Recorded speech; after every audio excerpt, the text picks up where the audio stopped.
First impression ஐபிஎலுக்கு best இம்ப்ரெஷனா கொடுத்தவர் Brendan McCullum. ஏன்னா 2008 வருஷத்தை பொறுத்தளவுக்கு மக்களோட மனசு என்னவா இருந்துச்சுன்னா, என்னப்பா ஏதோ ஏலம் விடுறாங்கன்னு சொல்றாங்க, சினிமாக்காரங்களாம் வர்றாங்களாமா, பெரிய பெரிய வீரர்களை வாங்குறாங்களாமா, நம்ம சச்சினை கூட வாங்கிட்டாங்களாமா, என்னதான்ப்பா பண்ண போறீங்க ஐபிஎல்ல அப்படின்னு கேட்டுட்டு இருந்தவங்களுக்கு ஐபிஎல்னா என்ன, இதோட ஃபியூச்சர் என்னவா இருக்க போகுதுன்னு சொல்லிட்டு நெத்தி போட்டில் அரைஞ்ச மாதிரி கிளாஸ் எடுத்தாரு ஃபர்ஸ்ட் டே பிரெண்டன் மெக்கலம். ஆனா பல பேர் மறந்து போன ஒரு விஷயம் என்ன அப்படின்னா, 2008 வருஷம் அவர் மொத்தமா ஸ்கோர் பண்ணது 188 ரன்கள் மட்டும்தான். பிகாஸ் அவர் ஆடினதே 4 போட்டி தான். எப்படி ஐபிஎல்னா என்னன்னு சொல்லிட்டு மக்களுக்கு பிரெண்டன் மெக்கலம் புரிய வச்சாரோ, அப்படி பிரெண்டன் மெக்கலம் யாருன்னு சொல்லிட்டு அவருக்கே புரிய வச்ச டீம் சிஎஸ்கே தாங்க. என்னை சுத்தி இருக்கிறவங்க எனக்கு கொடுக்கக்கூடிய ஒரு ஃப்ரீடம், அது மட்டும் இல்லாம என் மேல அவங்க வச்சிருக்கிற நம்பிக்கை, இது ரெண்டுமே எனக்கு மிகப்பெரிய ஒரு பலமா அமைஞ்சதுன்னு சிஎஸ்கேவுக்காக ஆடும்போது பிரெண்டன் மெக்கலம் சொல்லியிருந்தார்.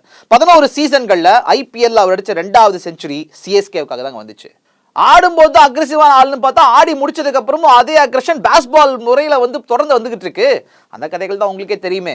இந்த ஐபிஎல் ஒரிஜினல் கில்லி கிட்ட இருந்து நாம எல்லாரும் கத்துக்க வேண்டிய ஒரு விஷயம்னு நான் நம்புறது என்ன அப்படின்னா, இந்த ஒர்க் அவுட் ஆகுதோ ஆகலையோ, நீங்க நினைச்ச விஷயத்த நம்பிக்கையோட முயற்சி செஞ்சு பார்த்து. வேற யார் கதையை நாம பேசணும்னு சொல்லிட்டு கீழே எழுதுங்க. இதை பார்க்க வேண்டியவங்களுக்கு மறக்காம ஷேர் பண்ணுங்க.